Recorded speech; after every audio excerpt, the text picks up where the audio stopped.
সময়টা 1918 সাল। জাপানের এক 17 বছরের তরুণ ঘুরতে ঘুরতে এসেছে সাপ্পোরো শহরে। শহরটিতে আয়োজন করা হয়েছে একটি ঝাঁ চকচকে প্রদর্শনীর। সেইটি দেখতে ছেলেটির আশা। ছেলেটির নাম ইকিচি সুজুকি। প্রদর্শনী দেখার ফাঁকে সুযোগ পেলেই শহরটাও দিব্যি ঘুরে নিচ্ছে ইকিচি। এমন ঘুরতে ঘুরতেই হঠাৎ একটা পুতুলের দোকানের সামনে এসে ইকিচি আচমকাই দাঁড়িয়ে পড়ে। তার চোখ আটকে যায় একটা ছোট্ট পুতুলে, মেয়ে পুতুল। পুতুলটি পরে আছে জাপানের ট্র্যাডিশনাল পোশাক কিমোনো। চোখের মণি দুটি এত বড় বড়, দেখলে মনে হয় ইকিচির দিকেই জুলু জুলু চোখে তাকিয়ে রয়েছে পুতুলটা। চুলগুলো কেমন সুন্দর মসৃণ।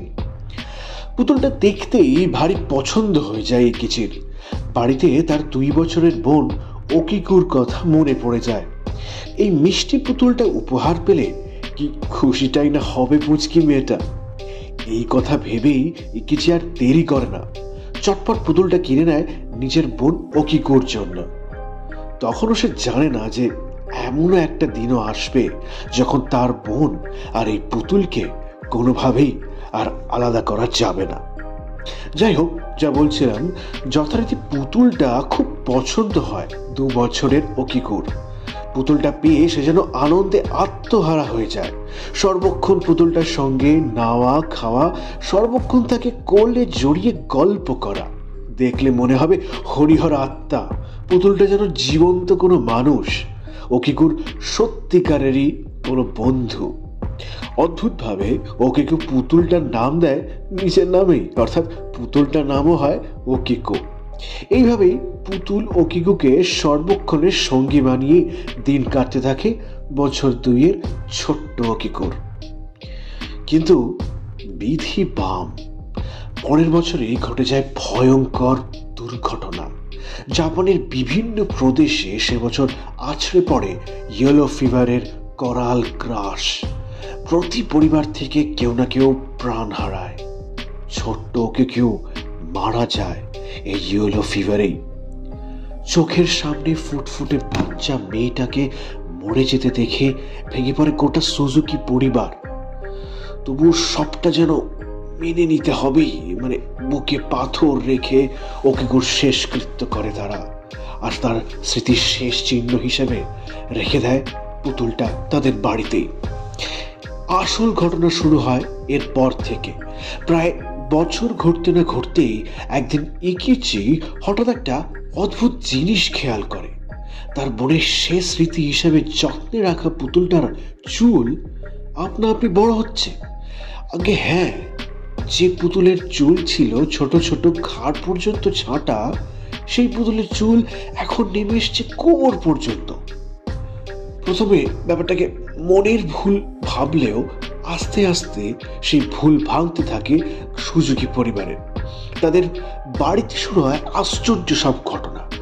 কখনো দরজা আপনা আপনি তড়াম করে বন্ধ হয়ে যায়, ঠিক যেন একটা বাচ্চা মেয়ে দরজাটা বন্ধ করে চলে গেল। কখনো আবার ধূপ ধাপ পায়ের আওয়াজ উপরের ঘর থেকে। ইকিচি এক রাতে পাশের ঘর থেকে ফিস ফিস করে তার বোনের কণ্ঠস্বরও শুনতে পায়। সেই সঙ্গে সেই ঘরে ছোটে সে, কিন্তু সেখানে কি দেখা যায় ওকিকুর পুতুল ছাড়া আর কিচ্ছু নেই। ওকিকুর মাও পরপর বেশ কিছুদিন ঘুম থেকে উঠে দেখেন কিভাবে যেন পুতুলটি ঠিক তার পাশে তার বুক ঘেঁষে শুয়ে আছে। পুতুলটির এই কার্যকলাপ বিশেষ করে যেন বৃদ্ধি পায় ওকিকুর জন্মদিন আর মৃত্যুদিন সামনে আসলে। সুজুকির পরিবার এবার স্থানীয় সামন্তদের ডাকে। সামন্ত মানে যাদেরকে আমরা পুরোহিত বা ওই ফাদার ফিগার বলতে পারি। পুরো ঘটনা দেখে ও পরীক্ষা করে তারা প্রত্যেকেই জানায় যে ছোট্ট ওকিকুর আত্মা আসলে বন্দী হয়ে আছে ওই পুতুলে। হয়তো শুনতে একটু অবিশ্বাস্য লাগছে, কিন্তু নিজের বাবা মা বা ভাইকে ছেড়ে ওকিকু নাকি দূরে যেতে চায় না। সেই জন্যই ওই পুতুলের মধ্যেই থেকে গিয়েছে সে। ব্যাপারটা অদ্ভুত শোনালেও ওকিকুর গল্প আস্তে আস্তে ছড়িয়ে পড়ে লোকের মুখে মুখে। সুজুকি পরিবার প্রথমে ভয় পেলেও একসময় ওকিকুর আত্মার সঙ্গে তারা অভ্যস্ত হয়ে পড়েন। তারা বিশ্বাস করতেন ওকিকু তাদের কোনো ক্ষতি তো করবেই না, বরং তার মৃত্যু পরবর্তী অলৌকিক ক্ষমতা দিয়ে ভালোই করবে তাদের। প্রায় 1938 সাল পর্যন্ত পুতুলটি সঙ্গে নিয়েই ছিলেন তারা।